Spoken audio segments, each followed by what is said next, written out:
Hi everyone, it's Allie with PharmID. Today we're going to be talking about our web dashboard that is connected to your WasteWitness device. This is what's happening behind the scenes and where your waste event results come back to.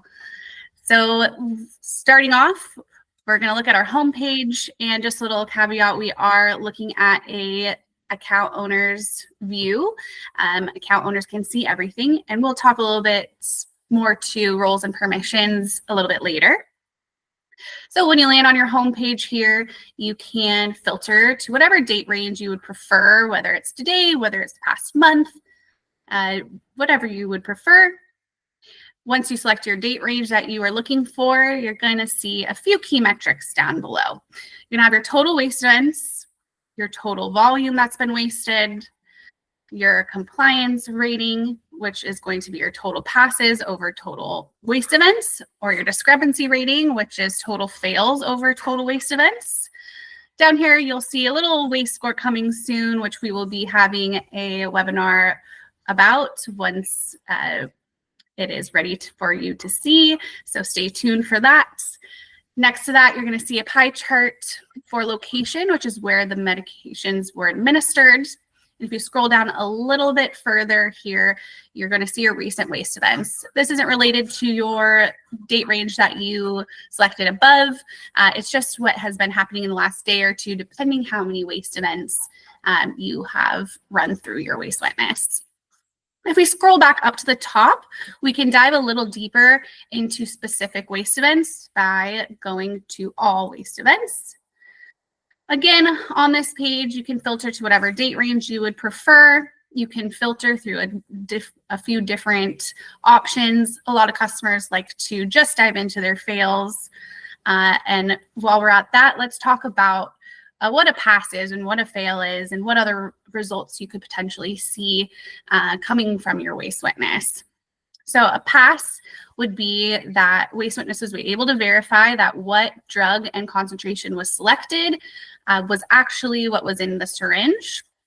You can also see there is a result of a fail. And if you hover over the little question mark bubble here, it will tell you what the definition of that result is. So for a fail, the selected drug and or the selected concentration was not detected in the sample, and to see the result reason. Result reason is going to be right next to your results. In this case, it was a selected drug not detected, which means both the medication and concentration were not detected within the syringe. If we scroll down a little bit further, we'll come across the rare occurrence of an inconclusive. This can be because of contamination. And in this case, this little chat bubble that you can hover over is going to give you the internal review comment from PharmID.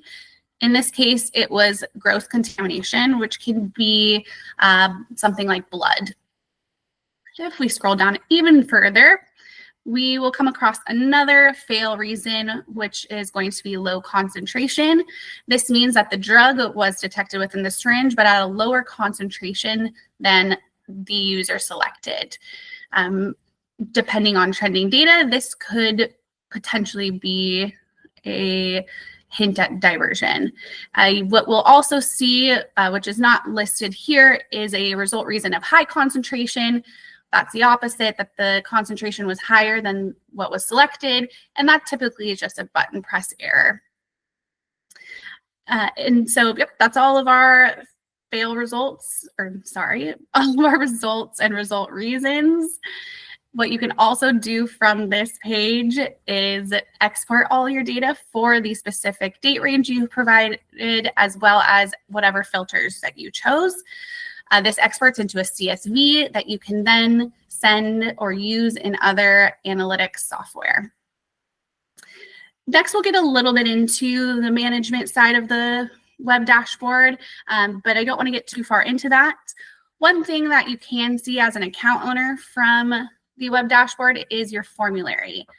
This is going to list out all of our supported medications and concentrations. You can have them all enabled on your device or even just one enabled on your device. You can select or unselect and then press save, and whatever is enabled on the dashboard will be shown on your WasteWitness device.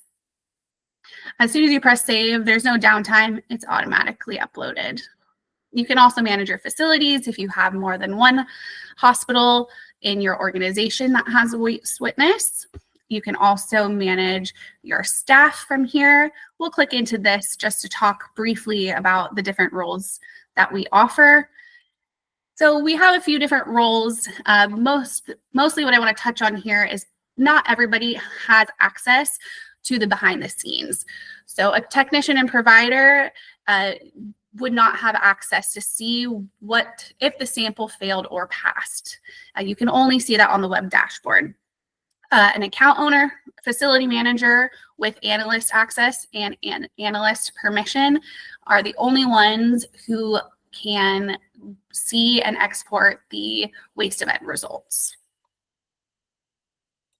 Last but not least, you're also able to manage your device, which means you can see if it's connected, not connected, update contact information, and adjust whether or not you log into the device, so on and so forth.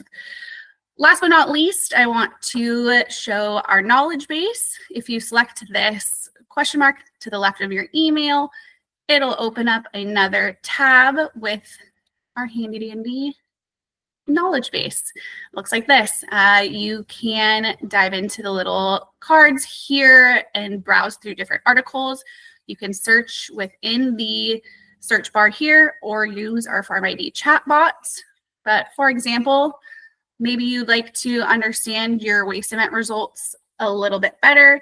You can type in, let's see, understand, and there's going to be a few different articles that are suggested to you. Select your WasteWitness results, and it has an article for you to read. Well, that's all for today. I hope you enjoyed learning about our web dashboard. If you have any further questions, you feel free to reach out to info@pharmid.com. But that's all for now. We'll see you soon.